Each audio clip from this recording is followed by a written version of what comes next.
Sir ఎలా అనిపిస్తుంది కూట ప్రభుత్వం వచ్చిన తర్వాత? చాలా బాగుంది, ఎక్సలెంట్ గా ఉంది. ఈయన కూడా కంటిన్యూగా ఉంటే స్టేట్ డెవలప్ అవుతుంది, లేకపోతే అధోగతి పాలవుతుంది.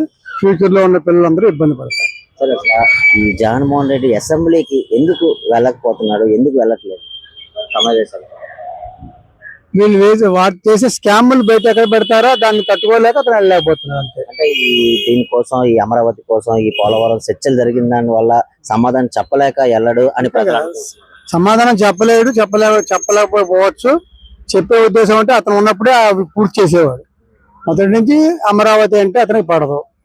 అది కానీ గత 5 సంవత్సరాలు అతను ఏం చేశాడు అన్నది కూడా బయటపడుతుందని, అదొక కారణం వల్ల కూడా వెళ్ళట్లేదు అని అంటున్నారు ప్రజలు.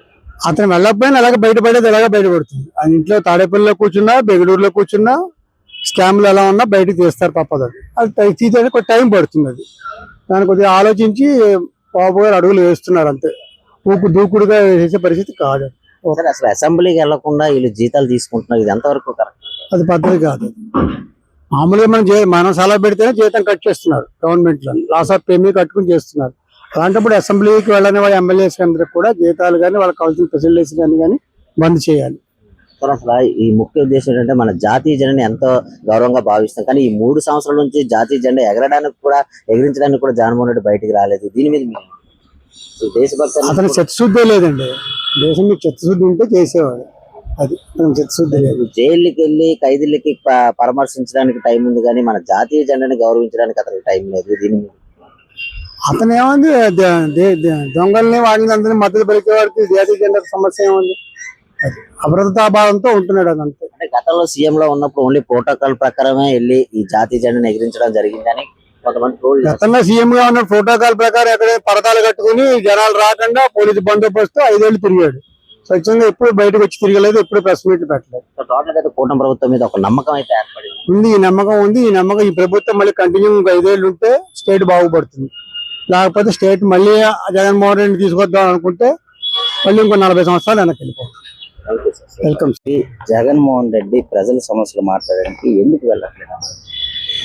ఏమన్నా నేను యాక్చువల్లీ ఫాలో అవ్వట్లేదు, కానీ బట్ వాళ్ళ సీట్లు వాళ్ళు గెలిచారు కాబట్టి వాళ్ళు అట్లీస్ట్ వచ్చి వినాలి.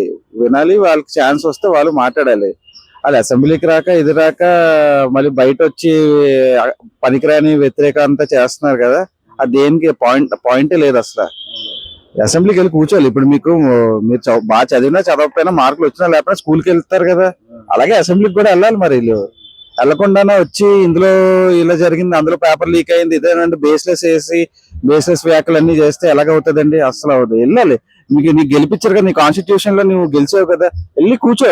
నీతో పాటు మిగతా 10 మందిని కూడా తీసుకెళ్ళు, గెలిచిన వాళ్ళని. వెళ్ళి కూర్చొని అక్కడ వినండి, మీరు మాట్లాడండి. నువ్వేదో భయపడిపోయి లేకపోతే అలాగే విమర్శిస్తారని భయపడిపోయి కాదు, నువ్వు వెళ్ళి కూర్చో. నువ్వు గెలిచావు కాబట్టి నువ్వు వెళ్ళి కూర్చోవాలి. నీకు సీట్ దొరకలేదు, నీకు గెలలేదంటే అప్పుడు ఇంట్లో కూర్చున్నా పర్లేదు.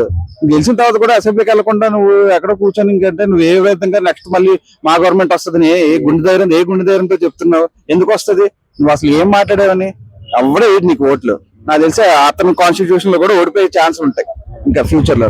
అది ఇప్పుడు అసెంబ్లీ సమావేశాల్లోనే ఇతను 5 సంవత్సరాలు ఏదైతే చేశాడో ఆ చర్చలు జరుగుతాయి. తర్వాత ఇప్పుడున్న జరుగుతున్న డెవలప్మెంట్ చర్చల కోసం సమాధానం చెప్పలేక జగన్మోహన్ రావట్లేదని ప్రజలు అనుకుంటున్నారు. అందువల్ల రావట్లేదు అని అనుకుంటున్నారు. మేబీ అయ్యి ఉండొచ్చండి. ఇప్పుడు వీళ్ళ టైంలో ఏంటంటే డెవలప్మెంట్ కాదు కదా, ఓన్లీ దోచిపెట్టడాలు, ఏవో సంక్షేమ పథకాలు ఇచ్చాను అన్నాడు కదా, అందరికి చేరలేదండి. ఓకేనా, అది ఎవరికి చేరలేదు, కొంతమందికే చేరాయి అంతే. కాకపోతే ఏంటంటే వీళ్ళు ఏంటంటే గివ్ అండ్ టేక్ పాలసీలోనే వెళ్ళారు అంతే. ఏదైనా చేద్దాం ఇది లేదన్న ఏమీ లేదు అసలు మినిమం. సో మేబీ దానివల్ల అయినా ఈయన కడుపు అండొచ్చు, లేదా ఇవన్నీ చూసి ఏదో సంథింగ్ ఉండొచ్చు. ఆ విధంగా పోవచ్చు అంతే. వెళ్లకుండా జీతాలు తీసుకోవడం అనేది ఎంతవరకు? ఏమంటే అతను మరి రూపాయి జీతం అని చెప్పి లాస్ట్ టైం తన పాలనలో నేను ఓన్లీ రూపాయి తీసుకొని పాలన చేస్తాను ఏదన్నా, మరి ఇప్పుడు ఎంత వస్తుంది ఏంటో మనకు తెలియదు. మరి ఆ ఉద్దేశం మీద వెళ్తున్నా. జనరల్ గా మరి ఆఫీస్ కి జీతం ఇస్తున్నారంటే ఆఫీస్కి వెళ్తాం, మరి జీతం తీసుకోపోయినా ఆఫీస్కి వెళ్ళవసరం లేదు. మరి ఇప్పుడు తీసుకుంటానంటే మరి అసెంబ్లీకి వెళ్ళాలి. మరి ఆయన అది దేశభక్తి అనేది ప్రతి భారతీయుడు దాంట్లోనే ఉంటుంది, కానీ గత 3 సంవత్సరాల నుంచి జగన్మోహన్ రెడ్డి జాతీయ జెండా ఎగరడానికి కూడా బయటకు రాలేదు. కానీ అది దేశభక్తి అసలు జగన్మోహన్ రెడ్డి లేదని చాలా మంది. దేశభక్తి కాదు కానీ ఆయన తీరేటో అర్థం కాదండి. అదొక డిఫరెంట్ తీరులో ఉంటాడు. కంచుకోటలోనే ఉంటాడు, బయటికి రాడు, ఏమనంటే అన్ని అక్కడికి ఇప్పుడు అంత కంచుకోట వేసుకునే అవసరం ఏంటంటే ఆయనకు తెలుసు కదా ఆయన చేసిన తప్పని, ప్రజల వల్ల ఆయన భయం ఉందని చెప్పి కాబట్టి ఆ కంచుకోట వేసుకున్నాడు అతను. అందుకే అందు నుంచి బయట రావట్లేదు. మీకు దేశభక్తి అంటారా, దానికి అదంతా సంబంధం లేదు. పవర్ లోకి వచ్చామా, తిన్నామా, వెళ్ళిపోయామా అంతే. రైట్. సూపర్. ఇప్పుడు జగన్మోహన్ రెడ్డి కనీసం అసెంబ్లీకి వెళ్ళట్లేదు, దీని మీద మీ అభిప్రాయం ఏంటి సార్? అంటే ప్రజల సమస్యలు మాట్లాడడానికైనా అసెంబ్లీకి వెళ్ళాలి, కనీసం గత 3 సంవత్సరాల నుంచి జగన్మోహన్ రెడ్డి వెళ్ళాలి. ఆయన ఎవరైనా సరే ఎలక్టెడ్ ఎమ్మెల్యే గారు ఆయన బాధ్యత ప్రకారంగా అసెంబ్లీకి వెళ్ళాలి. ఎందుకు వెళ్ళలేదు అనేది మరి ఆయనకి అంటే ప్రజల సమస్యలు అక్కడ చర్చ జరుగుతుంది అన్ని భయపడి వెళ్ళట్లేదని ప్రజలు అనుకుంటున్నారు. అది కాకపోయినా ఆయన ఏ నియోజకవర్గం నుంచి ఎన్నికయ్యారో దాని గురించైనా వెళ్ళాలి ఆయన.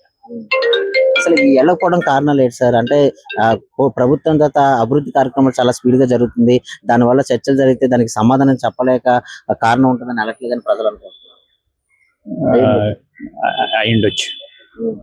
ఎలా అనిపిస్తుంది అంటే ఈ వెళ్ళడం ఒక ప్రతిపక్ష హోదా ఇవ్వాలి అని కూడా అంటున్నారు. అంటే 11 సీట్లు వస్తే ప్రతిపక్ష హోదా ఇస్తారంట. 11 లేదా 12 లేదా 21 అని కాదు, కానీ దానికి ఒక రూల్స్ ఉంటాయి. ఆ రూల్ ప్రకారంగానే అది కానీ ఇవ్వకుండా ఉండడానికి ఉండదు. రూల్ ఉంటే ఇస్తారు, ఇవ్వలేదు కాబట్టి రూల్ లేదన్నమాట. అంటే ఈ అసెంబ్లీకి వెళ్లకుండా కారణాలు ఏముంటాయి సార్? అంటే ఇప్పుడు నీటి సరఫరా చూసినట్లయితే పోలవరం కూడా కంప్లీట్ అయితే దాని మీద చర్చ జరుగుతుంది, తర్వాత అమరావతి మీద చర్చ జరుగుతుంది. అంటే ఈ 5 సంవత్సరాలు గతంలో ఎటువంటి అభివృద్ధి చేయలేదు, ప్రజలు అక్కడ చర్చ జరుగుతుంది కాబట్టి అడిగింది సమాధానం చెప్పలేదని వెళ్ళట్లేదని ప్రజలు అంటున్నారు.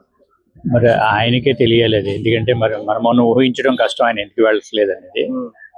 అదే వెళ్ళాలి కదా సార్, వెళ్ళాలి. ఆ బాధ్యత అయిన ఎమ్మెల్యేగా కూడా వెళ్ళాలి. ఆయనకి ఇచ్చిన ఆ ప్రజలు ఎవరైతే ఎన్నుకున్నారో వాళ్ళు న్యాయం చేకూర్చడానికైనా సరే వెళ్ళి అక్కడ ప్రజల సమస్యలన్నీ చెప్పి పరిష్కరించడానికి గవర్నమెంట్ అడగాలి. కానీ ఇలా ప్రజల సమస్యలు కూడా వెళ్ళడానికి కూడా ఇష్టపడట్లేదు జగన్మోహన్ రెడ్డి. మళ్ళీ నేను అధికారంలోకి వస్తాను అంటున్నాడు. ఇవన్నీ ప్రజలు గమనిస్తారంటారు. తప్పకుండాను. ఇప్పుడున్న డిజిటల్ మీడియా, సోషల్ మీడియా అంట్లో చూస్తే ప్రజలు ఇప్పుడు పాత రోజుల్లో లేరు, అన్ని తెలుసుకునే విధానంలోకే వచ్చారు అందరూ. చంద్రబాబు నాయుడు గారిది అంటారా, ఆయన సీఎం కాకపోయినా CEO లాగా పనిచేస్తారు ఆయన. Thank you.